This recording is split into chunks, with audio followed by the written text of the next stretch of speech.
Buenas noches a todos. Mayo Educación Ejecutiva les da la más cordial bienvenida a nuestro webinar Seguridad en la Construcción, el cual es transmitido a través de Zoom y de Facebook Live.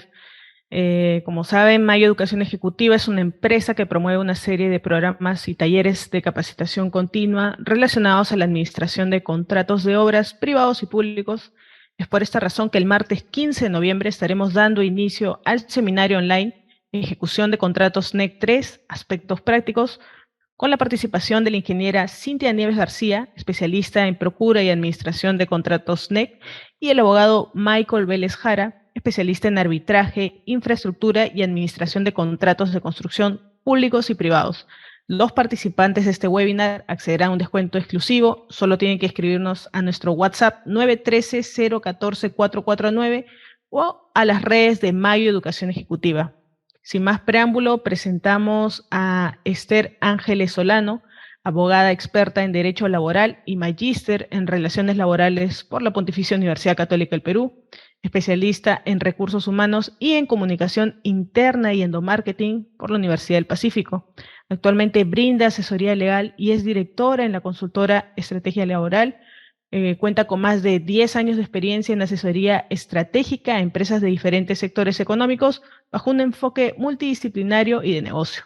Ahora sí vamos a iniciar nuestro webinar. No olviden dejar sus consultas en el chat para que nuestra especialista las responda en el bloque final.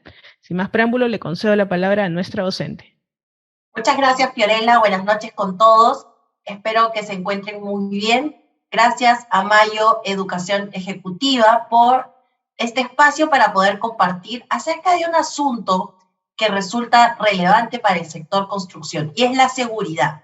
Sin duda, existen una serie de términos técnicos que, claro está, son dominados y conocidos por los especialistas, ingenieros en seguridad, pero desde el lado legal, y es que esta es mi especialidad, soy abogada laboralista, pues también tenemos regulaciones establecidas en relación a la seguridad, que a nivel documentario, de probanza, de archivo y conservación, nos exigen como líderes en seguridad en sector construcción el cumplimiento de una serie de obligaciones. Hoy vamos a conocer un poco, vamos a tener una aproximación a ese asunto conjuntamente conmigo. Como ya les contó Fiorella, yo soy abogada laboralista, tengo una maestría en Relaciones Laborales por la Universidad Católica y pues soy especialista también en Recursos Humanos y en Comunicación Interna y Endomarketing.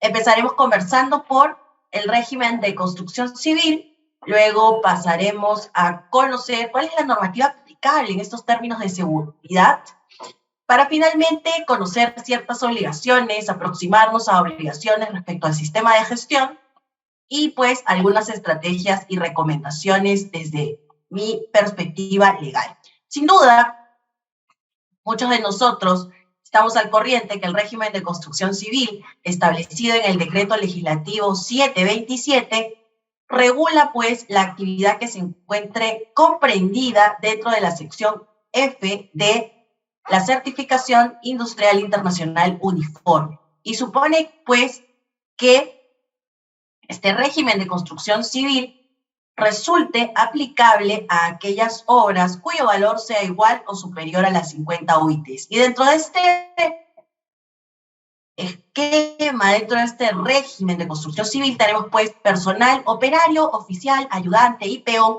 para los cuales debemos cumplir una serie de lineamientos en materia de seguridad y salud. Es así que existe pues nuestra propia Constitución Política del Perú, la cual es la normativa de mayor rango dentro de nuestra república, en la cual se establece el derecho a la salud de los trabajadores y de las personas en general, el derecho a la dignidad, el derecho a la vida y a la integridad. Y en base a todos estos postulados, que de hecho también tienen un sustento internacional por diferentes organismos, tenemos además una ley mucho más específica, pero aún de carácter general, que es la Ley 29783 y su reglamento, el Decreto Supremo 005-2012 TR. Pero ya en lo que respecta a pues una normativa de carácter complementaria en ciertos asuntos que actualmente resultan relevantes, y en especial para el sector construcción, tenemos aquellas que regulan la ergonomía, como es esta resolución ministerial 375-2008, emitida por el Ministerio de Trabajo, y a su vez aquella resolución que regula pues todas aquellas disposiciones para vigilar, prevenir y controlar la salud de los trabajadores con riesgo a exposición de COVID, ¿no? que recientemente fue modificada por la resolución ministerial 675-2022 del Ministerio de Salud. Estas normativas, sin duda, resultan relevantes y de especial incidencia en el sector construcción, pero además de eso, con mayor especificidad, tenemos un reglamento en seguridad y salud en el trabajo con carácter especial que aplica al sector construcción y está regulado en el Decreto Supremo 011-2019-TR. Importante tener presente esta regulación, ya que frente a la diferencia entre la normativa especial y la normativa general, pues siempre primará la primera de las mencionadas, ¿no? La normativa especial, es decir, el Decreto Supremo 011-2019-TR. Además de esta normativa, tenemos el Reglamento Nacional de Edificaciones, que es la norma técnica G050, y sin duda, para lo que se refiere a la constitución del Comité de Seguridad y Salud en el Trabajo, una guía referencial establecida mediante la resolución ministerial 256-2020-TR. Sin duda, todas estas normativas, pues, nos permiten tener alcance de cuáles son nuestras obligaciones específicas sobre la seguridad y salud en el sector construcción. No olvidar que para ciertos asuntos de carácter técnico tenemos las normas técnicas peruanas, las cuales dan, pues, especificaciones, características de ciertos elementos, como pueden ser, por ejemplo, los equipos de protección personal. Dicho esto, entonces, quiero empezar comentándoles que la seguridad y salud, sin duda, el primer objetivo en cualquier sector es la prevención. Y esto pasa y va de la mano con la responsabilidad. Supone entonces que es necesaria siempre la ejecución preventiva, la acción preventiva por parte de todo aquel que tenga personal a su cargo. Ojo, no necesariamente su trabajador, sino que se encuentre dentro de sus instalaciones. El objetivo de la seguridad y salud en el trabajo es la prevención. Y entonces, esto va aunado a la responsabilidad frente a los casos de accidentes de trabajo, ¿no? La prevención de estos accidentes y estos daños buscan que se reduzca al mínimo todos los riesgos, ¿no? Y de hecho, la responsabilidad puede traducirse con carácter funcional al interior de la compañía, según haya sido definida por la propia empresa. Pero además, de cara a las autoridades externas, podemos tener responsabilidades penales que afectan al representante de la compañía y, por otro lado, también responsabilidades de carácter civil, que pues afectarán el peculio de la empresa, ya que regularmente los trabajadores afectados con daños fruto de un accidente de trabajo, pues reclaman el pago de indemnizaciones. Y aquí una situación bastante peligrosa para las empresas, ¿no? Es el hecho de que a nivel judicial, dentro del ámbito civil, no está establecido cuál es la tarifa de indemnización por los daños. Estos no se encuentran previamente establecidos. Al contrario, dependerá de cada demanda judicial que haya interpuesto un trabajador afectado y finalmente aquello que disponga el juez.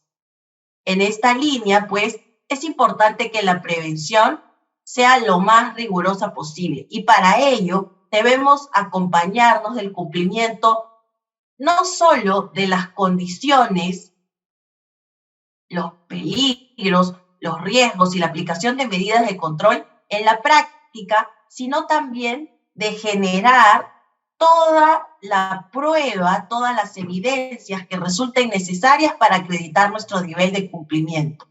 En la actualidad, de acuerdo a las serias resoluciones que han emitido pues, los diferentes órganos judiciales, los jueces, se entiende que la responsabilidad frente a accidentes de trabajo principalmente recae sobre los empleadores, inclusive si es que la acción preventiva ha sido ejecutada, digamos, a su 100%, porque inclusive existen cuestionamientos al nivel de supervisión que se ejerce respecto al personal a cargo y si es que este finalmente termina afectado por algún tipo de daño, igual se reputa que es responsabilidad de la empresa por más que hayan existido pues capacitaciones y una serie de cumplimiento de obligaciones que busquen minimizar los riesgos. Bajo este entendido, regularmente la probanza del cumplimiento de estas obligaciones lo que logra es, frente a un juez, por ejemplo, atenuar el monto de la indemnización, pero no necesariamente la eliminación de la responsabilidad, ya que en la actualidad, de acuerdo a los criterios, insisto, que se manejan a nivel judicial, se entiende pues que las empresas finalmente son responsables de los daños generados a los trabajadores. Es algo que viene sucediendo en la práctica y no va necesariamente en línea con la responsabilidad objetiva que debería surgir del solo cumplimiento de las acciones de prevención. En este caso, las obligaciones establecidas en los diferentes dispositivos legales que existen al respecto. Dicho esto, entonces, quiero comentarles que en un sistema de gestión de seguridad y salud en el trabajo es importante que siempre exista un flujo. Y esto supone, pues, sin duda, que podamos tomar acción fruto de la planificación, siempre pensando en mejorar, con lo cual hay una revisión constante de los diferentes peligros y riesgos que pueden llevarnos a los accidentes o a los incidentes peligrosos dentro de las diferentes obras. Y no queda allí, sino que además hay que generar una verificación constante. No por nada, como sabemos, existe en la propia normativa de seguridad y salud establecidos pues auditorías respecto a los diferentes riesgos que deben ser realizadas con carácter anual e inclusive conservadas en registros como vamos a ver más adelante. Pero quiero brindarles esta información de valor respecto a la acción inspectiva que realiza SUNAFIL. Y es que la propia SUNAFIL ha declarado ya que los temas que son de frecuente revisión por parte de esta autoridad son aquellos que tengo listado aquí y que paso a detallar. Tenemos, por ejemplo, el tema de las condiciones de seguridad en los locales de trabajo, además, aquel tema vinculado a las medidas de prevención y protección contra incendios. También los equipos de protección personal, ¿no? En los cuales me permito hacer la alerta de que en muchos casos nos olvidamos que estos tienen que ser, pues, adecuados, ¿no? Antropométricos a cada trabajador, ¿no? Y es un requisito que se olvida en muchos casos y tampoco se conserva sustento y finalmente es parte en muchos casos de inspecciones que culminan en multas. Otros asuntos que también son frecuentemente inspeccionados son las medidas básicas de seguridad en los equipos y maquinarias. En este caso tenemos, por ejemplo, las guardas, entre otros asuntos. La señalización, que claro está, también estará comprendida en un mapa de riesgos, y parte de allí la revisión es también parte de inspecciones frecuentes. Lo mismo que los riesgos eléctricos, así como, y este es en el tema que vamos a entrar a detalle a continuación, la documentación del sistema de gestión de seguridad y salud en el trabajo. Y es que la propia gestión genera una serie de documentación que debe ser, además de emitida de acuerdo a los requisitos y características que establece la normativa, debe ser también conservada adecuadamente, ¿no? Y no solo eso, quiero hacer énfasis en que también debe ser actualizada. Debe tenerse entonces, y sugiero esto a las compañías en muchos casos, deben tenerse políticas y procedimientos en donde se establezcan cuáles son las formas en que se van a realizar las actualizaciones de esos documentos, ¿no? Donde se establezca inclusive, cuando corresponda, pues la participación de los trabajadores, sus representantes o el sindicato según corresponda. Y esto porque el incumplimiento en estos asuntos puede llevarnos a infracciones de carácter inclusive grave o muy grave, como son no llevar a cabo las evaluaciones de riesgos y los controles periódicos de las condiciones de trabajo y de las actividades de los trabajadores, o no realizar aquellas actividades de prevención que sean necesarias según los resultados de los trabajadores. Además, también nos puede llevar a cometer una infracción muy grave, como es la falta de planificación de la acción preventiva o no elaborar el plan o programa de seguridad y salud. Y a su vez, pues, cuando no se constituye el comité, no se les forme, no se les capacite, pues esto también será parte de una infracción grave.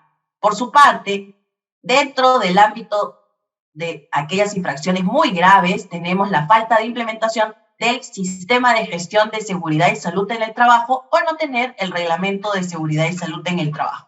Como vemos, muchas de las infracciones que he mencionado hace un momento tienen un carácter bastante amplio en relación a cuál es la infracción, ¿no? Pueden comprender muchas obligaciones, con lo cual, y me adelanto aquí a lo que va a ser las estrategias y recomendaciones, con lo cual recomiendo, y es importante para las empresas, contar con cuadros, matrices de cumplimiento legal en relación a estas obligaciones, donde además de detallar, pues, cuáles son las normativas, se puedan establecer riesgos y cuáles son los niveles de cumplimiento que manejamos para ello. Esto para una gestión eficiente. Desde el lado de documental propiamente, al cual vamos a entrar a conversar, quiero contarles que, pues, parte de una evaluación inicial o línea base, así como de una política en seguridad y salud que sea establecida por cada empresa, que es una declaración de cuál es el compromiso de la empresa frente a la gestión de la seguridad y salud.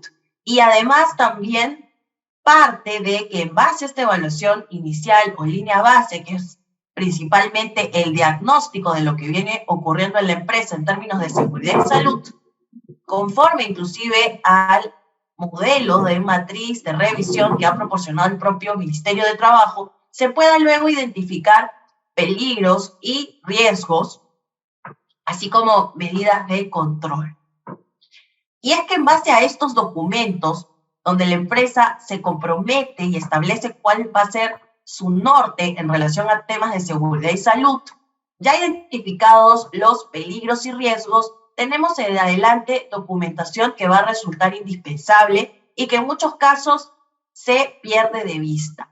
Recordemos que el Reglamento Interno de Seguridad y Salud en el Trabajo debe ser entregado a todos los trabajadores y a todo el personal en general que forme parte de una obra. Sin duda, contar con un mapa de riesgos, tener un programa anual de seguridad y salud, un programa sobre el servicio que va a brindar la seguridad y salud en el trabajo, así como un plan de capacitación, considerando que hay 4 capacitaciones al año que deben ser brindadas de manera obligatoria.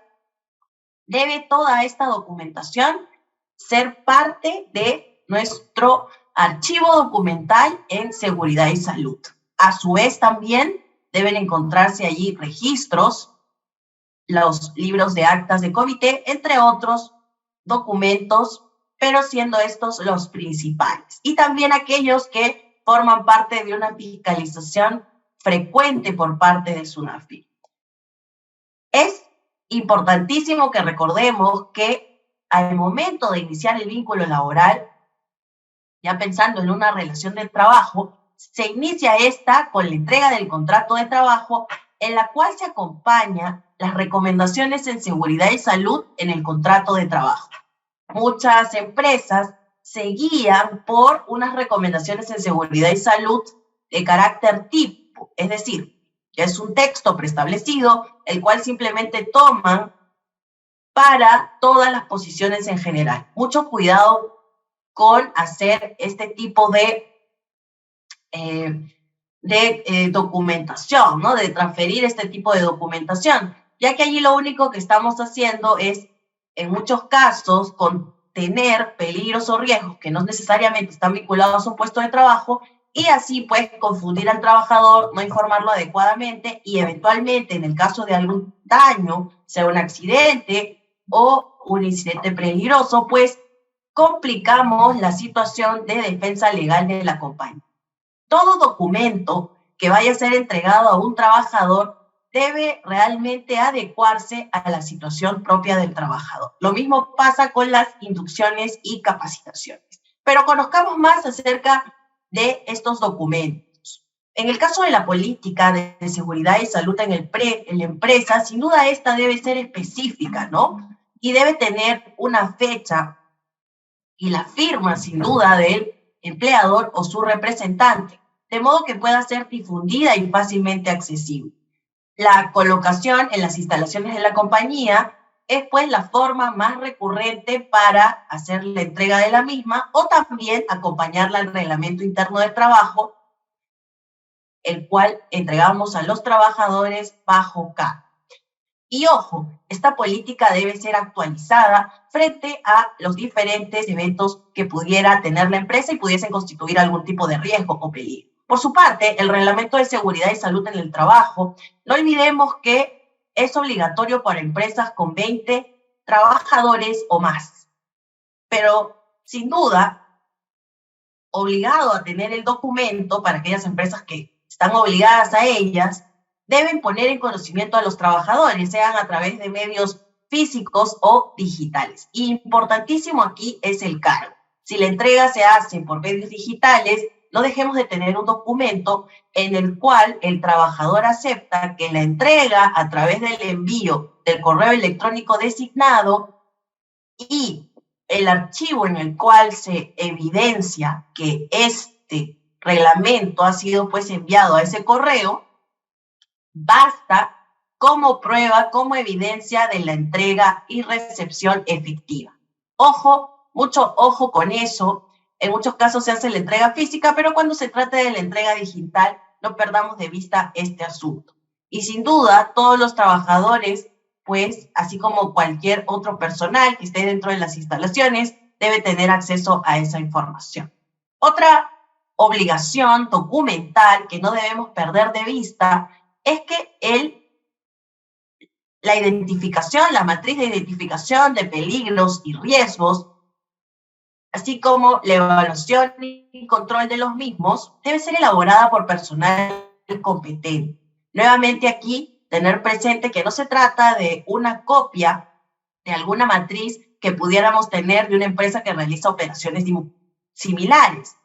Es relevante, indispensable que cada matriz parta de un análisis, de un procedimiento, el cual sí está establecido mucho mejor, en el cual, en consulta con los trabajadores y el sindicato, se puede obtener un documento consolidado, adecuado, revisado, analizado respecto a los peligros y a los riesgos, así como a las medidas de control. Y esto debe quedar sentado en actas de trabajo, en las cuales se pueda verificar, pues, todo este flujo de información que han transcurrido entre las partes hasta el documento final, el cual recomiendo lleve pues la firma de los trabajadores para dejar también evidencia, además de en las actas, que los trabajadores finalmente han participado, así como también, y resulta obligatorio, sea el comité o el supervisor de seguridad y salud en el trabajo. Tener presente, pasa en muchas empresas de construcción, que se realizan IPERS en base a las actividades. Sin embargo, recordar que el IPERC, cuando es fiscalizado por parte del SUNAFIL, por más que las metodologías se han entendido, no son metodologías específicas, que son exigidas para cumplir con la elaboración de este documento, se exige que sea elaborado por puesto de trabajo, no por actividad, ¿no? Y sin duda debemos también generar documentación que pueda revelar que se ha hecho una revisión y una actualización mínimo una vez al año de este IPERC. En relación al Plan de Vigilancia y Prevención y Control, como sabemos, fue modificado recientemente a través de la Resolución Ministerial 675-2022 del Ministerio de Salud. Y este documento es también vital para la gestión de la seguridad y salud, más aún en las empresas de construcción que pues continúan realizando actividad presencial. Este documento es actualizable, ya no se presenta ante el Ministerio de Salud, sin embargo, debe ser aprobado y debe hacerse seguimiento por el Comité de Seguridad y Salud en el Trabajo, con lo cual importantísimo aquí sea el comité o a través de los subcomités, en los casos de que se haga la designación oportuna, subcomités de seguridad y salud en el trabajo designados en obras, pues vital que en los libros de acta se deje constancia de que este es un punto de agenda discutido y revisado, ¿no? Y claro está, no olvidar que este plan debemos entregarlo a los trabajadores nuevamente bajo CAR. Aquí quiero detenerme y hacer énfasis en que todo documento de carácter legal, laboral, vinculado a los temas de seguridad y salud en el trabajo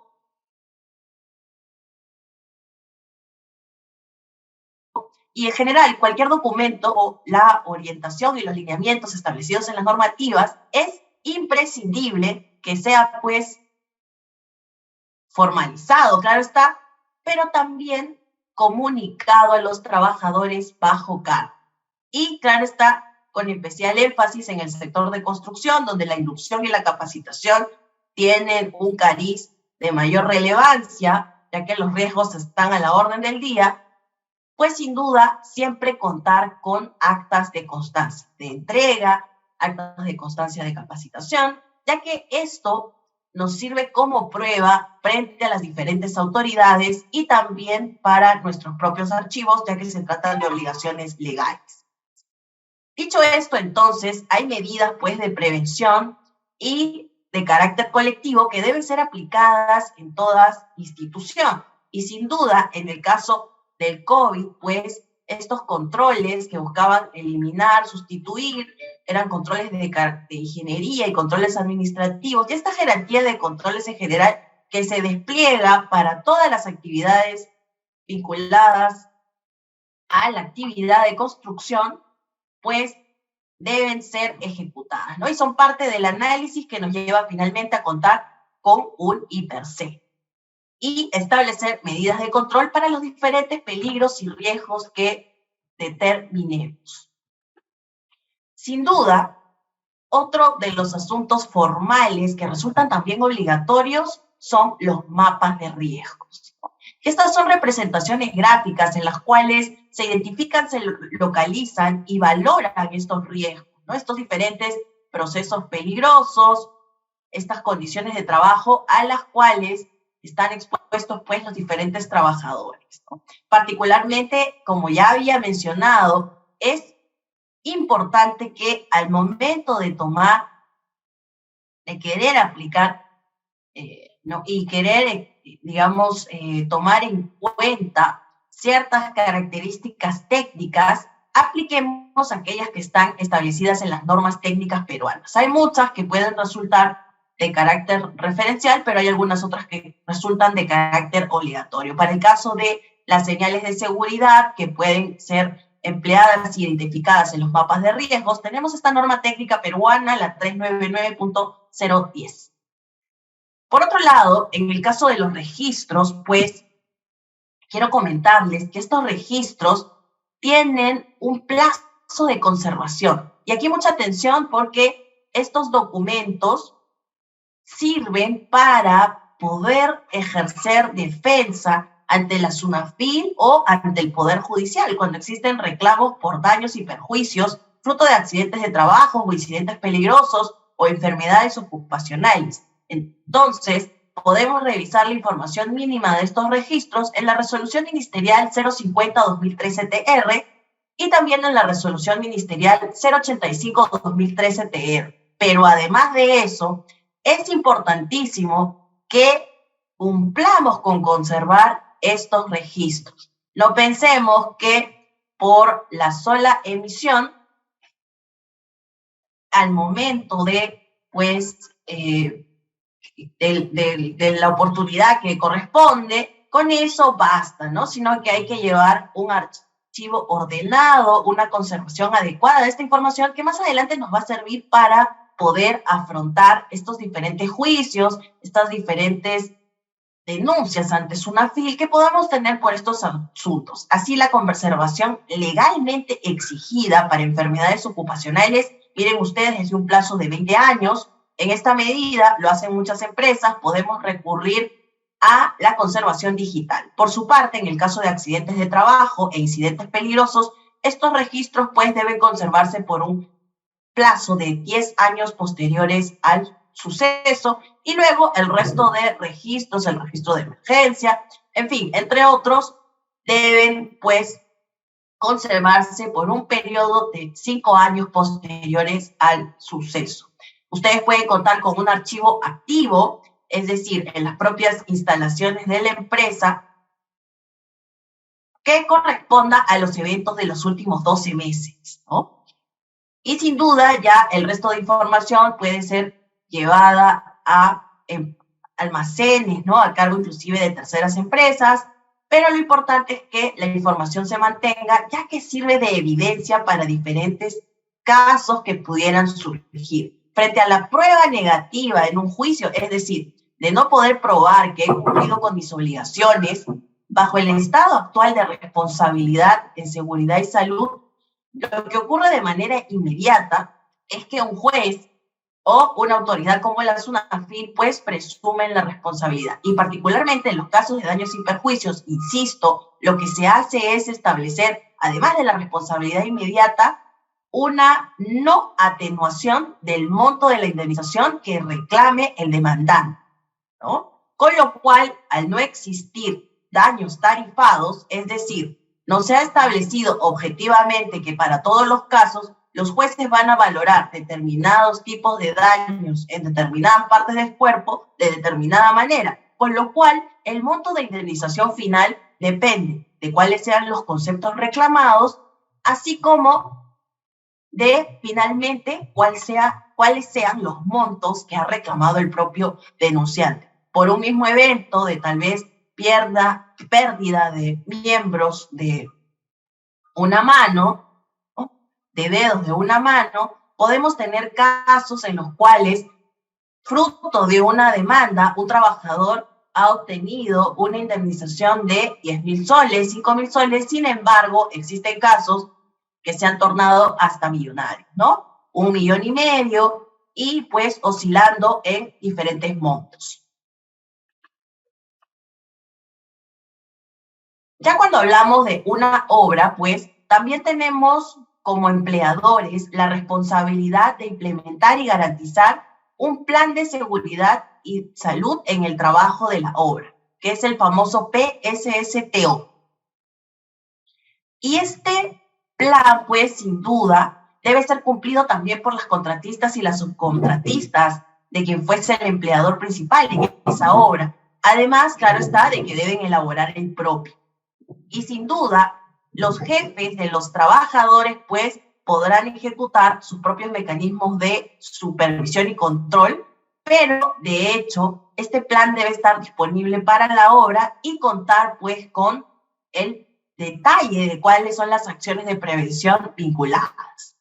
Otro asunto que resulta especial y que está regulado en la norma general es la obligación de informar sobre el puesto de trabajo. En muchos casos se deja de lado que la capacitación y el entrenamiento establecido en la normativa general y que así también recae y debe ser cumplido en la normativa específica del sector construcción, tiene pues que ser una capacitación y un entrenamiento que se realice no solo al momento de la contratación, ojo, y es algo diferente a las recomendaciones que se entregan de manera física, sino que además debe darse también durante el desempeño de la labor, pero más aún cuando se produzcan cambios en la función o en el puesto de trabajo o en la tecnología que se emplee. Y sobre este último punto es que existen, pues, en muchos casos las omisiones que finalmente llevan a la comisión de una serie de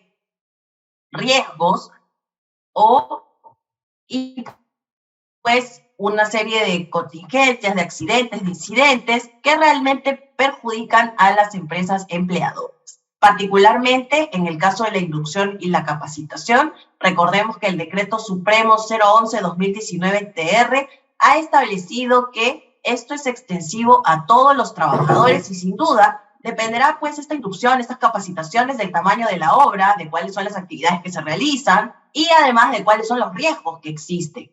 Pero lo que no hay que perder de vista es que los profesionales a cargo de estas capacitaciones deben ser competentes y con experiencia en esta materia, lo cual sugiero sea información que se solicite a aquellos profesionales que vayan a realizar la capacitación o la inducción si es que corresponden a terceros, ¿no? Sin duda, si son propios, pues también asegurarnos de que esto es así, ya que cuando la SUNAFIL revisa el cumplimiento de este tipo de obligaciones, pues sin duda entra el detalle de estos asuntos. Claro está que como parte de estas inducciones o capacitaciones tendremos una serie de temas técnicos relacionados, claro está, al propio proceso de obra, siendo estos presenciales. Y en el caso de las inducciones, entonces, podremos hablar de asuntos sobre la política de seguridad y salud, cómo se organiza la seguridad y salud en la obra, el reglamento interno de seguridad y salud en el trabajo, cuáles son las reglas de tránsito, los conceptos básicos en seguridad y salud, entre otros asuntos como el control de sustancias peligrosas, para aquellos casos en que se haga un manejo de este tipo de sustancias, claro está, y pues particularmente ocurre mucho y es necesario en los casos de entrega de equipos de protección personal y establecimiento de medidas preventivas de carácter colectivo, ¿no? Y en lo que respecta ya a la capacitación, pues estas, de acuerdo a la periodicidad que la empresa establezca, podrán comprender temas técnicos propios de los procesos de los trabajos en obra, como son los trabajos en altura, la excavación de zanjas, los trabajos con energía eléctrica, temas ergonómicos, ya hemos visto hace un momento la resolución ministerial que regula estos asuntos, desde el enfoque técnico, los trabajos en caliente, trabajos en temperaturas extremas, sistemas de bloqueo, rotulado y etiquetado, entre otros asuntos. Dicho esto, pues, quiero que tengan presente que es importantísimo que dentro de un sistema de gestión como empleadores podamos, pues, gestionar estos riesgos y desde el lado legal laboral y de cara a las autoridades, como pueden ser SUNAFIL o el Poder Judicial, no perdamos de vista que es importante, claro, el diseño de cuáles son las formalidades, pero a su vez que éstas cumplan con ser llenadas, cumplan con los requisitos de ley y además que frente a las entregas, pues, a los trabajadores conservemos los cargos o en todo caso levantemos las actas correspondientes para generar la evidencia que más adelante nos servirá de prueba, sea ante la SUNAFIL o ante el Poder Judicial, ¿no? Sin duda, como obligaciones del empleador en la gestión de riesgos, quiero comentarles que serán obligaciones indispensables, pues, comunicar a los trabajadores sobre los riesgos y las medidas de control mediante los mecanismos que se consideren efectivos y, claro está, el lenguaje, pues, para que esto ocurra, es decir, para que la comunicación sea efectiva, deberá ser a través de un lenguaje preciso, claro, comprensible. Además, es importante permitir el ingreso de visitantes solo de conformidad con un procedimiento de autorización de visitas previamente establecido.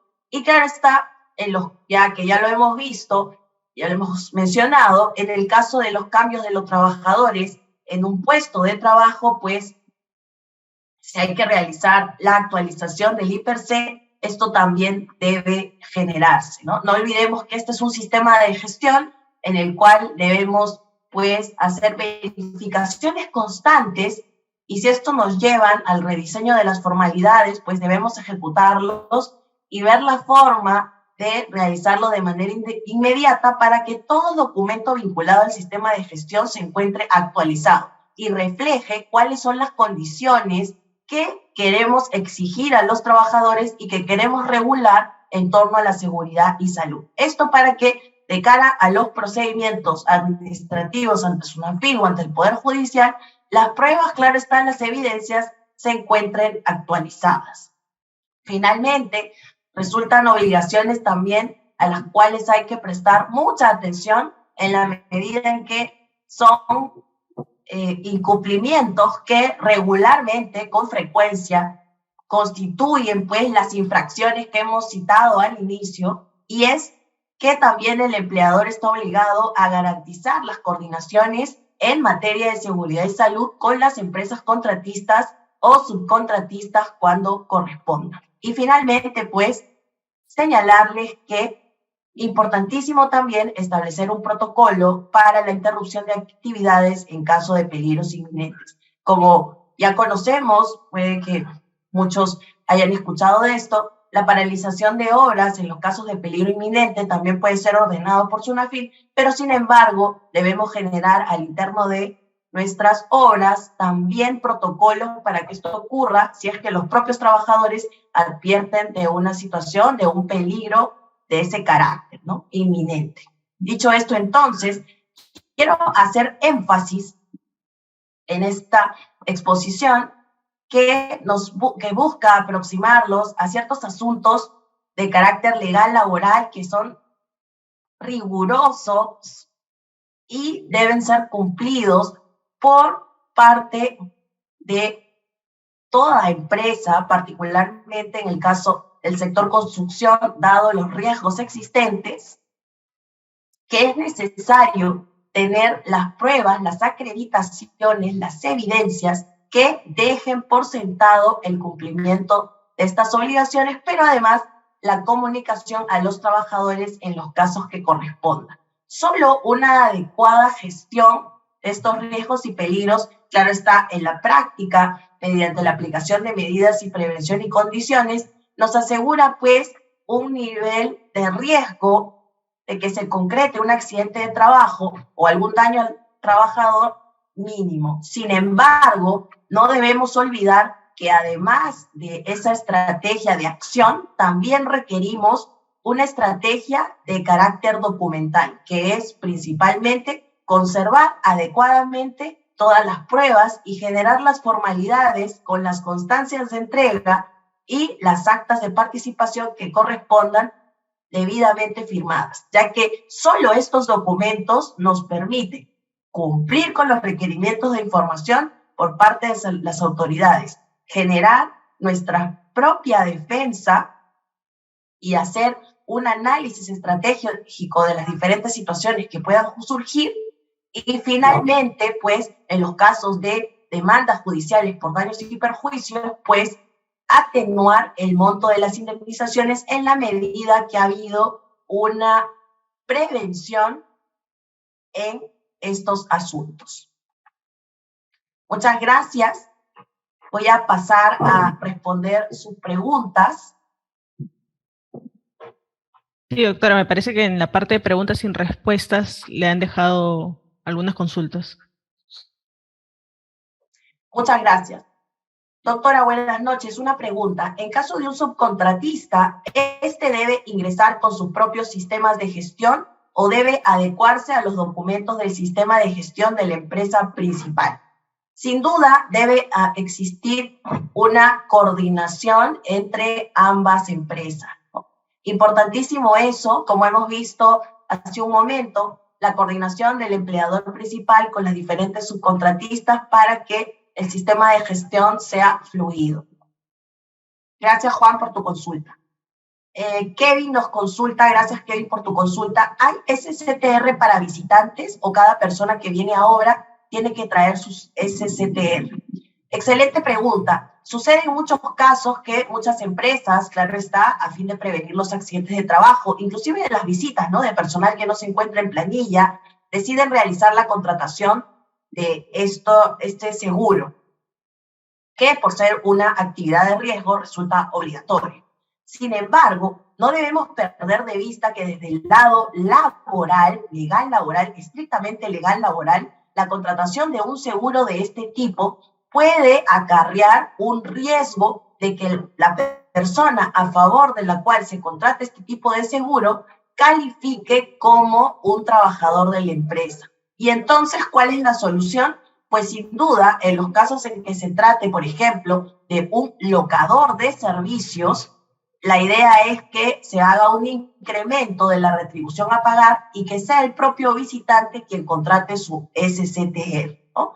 Hago esta aclaración. Muchas empresas actualmente y en la práctica lo que hacen es la contratación directa, inclusive si es finalmente personal que no es su trabajador, ¿no? Son simplemente visitas, consultores, de diferentes especialidades, ¿no? Pero se trae a colación este riesgo que les cuento, ¿no? El reclamo de la incorporación de esta persona a la planilla de la empresa en base a esta evidencia, ¿no? Que la empresa, a pesar de no ser un trabajador registrado en planilla, le contrató el SCTR. Obviamente hay posiciones en contra, hay empresas que deciden asumir el riesgo porque señalan pues que finalmente se trata de una única oportunidad, ¿no?